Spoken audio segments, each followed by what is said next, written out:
We're at the Author Studio at BookExpo America 2013 in New York City. Sitting right now with Hank Phillippi Ryan. How are you? Hello, I'm very good, Hank. It's How are you? chaos out there. Yeah, I know. There's a lot of people here. It's nice to see, isn't it? Those people who say the book industry isn't doing very well, all they need to do is come by BEA and check it out. You're so right. You see them lugging around the bags of books. Just absolutely. one more, just one more. So you have written a book called The Wrong Girl. It's a thriller, and it's the newest book in the Jane Ryland series. Exactly. The Wrong Girl comes out this September. It's a big, juicy thriller, sort of a unabashedly airplane book, vacation book.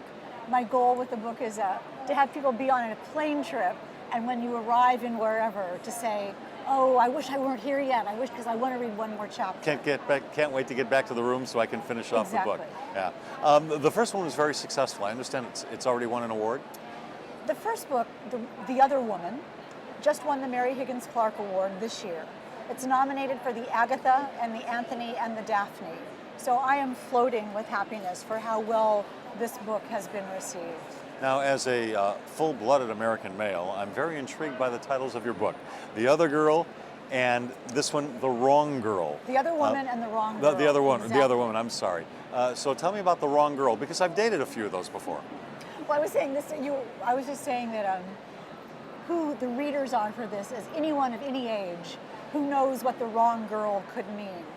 Because of course, as in any book that's about something, the title means a lot more than just what you might think initially.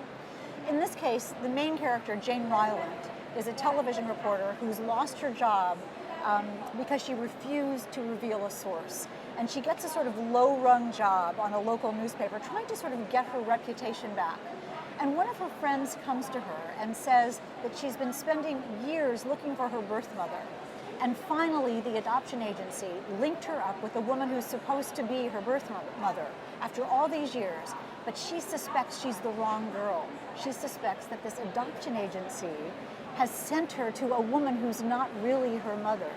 So you can imagine the reverberations and the consequences and the fears, because what's more innate than our desire to be connected with our real families?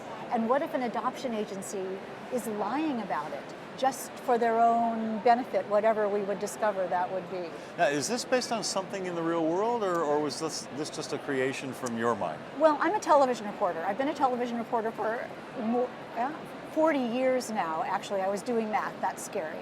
I've been a television reporter for more than 40 years, and so a lot of my books, the little nuggets, little gems, come from stories that I've covered. As an investigative reporter, I've won 28 Emmys for investigative reporting. So I've wired myself with hidden cameras and confronted corrupt politicians and gone undercover and in disguise, chased down criminals.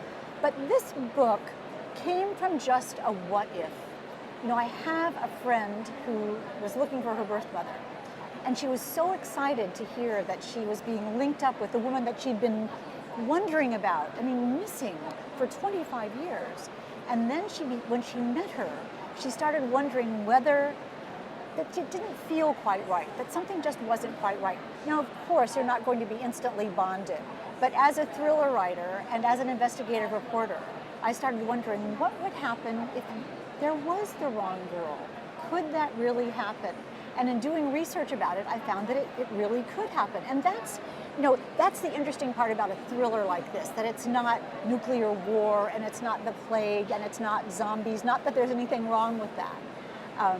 But this is something terrifying and scary that could happen to anyone. Sure. Sends your whole life in a different direction, doesn't it? It does, because one of the things that we have that brings us together, before my mom died, she said she loved this book because it was not only a good story, but it was about something. And it's about how much we care about our families, how much we search for our parents, how much, our history is who we are. And what if somebody has told you a history that's just not true? What if you didn't know the truth about your own family? How would that change your world, and what would the consequences be? Self-perception and everything that goes with it. Exactly. All right, again, the book is called The Wrong Girl, and we talked a little bit before the cameras started rolling, and I asked you if this is the second in the Jane Ryland series, and you said, no, it's not the second, it's the newest in the Jane Ryland series. Why do you make that distinction?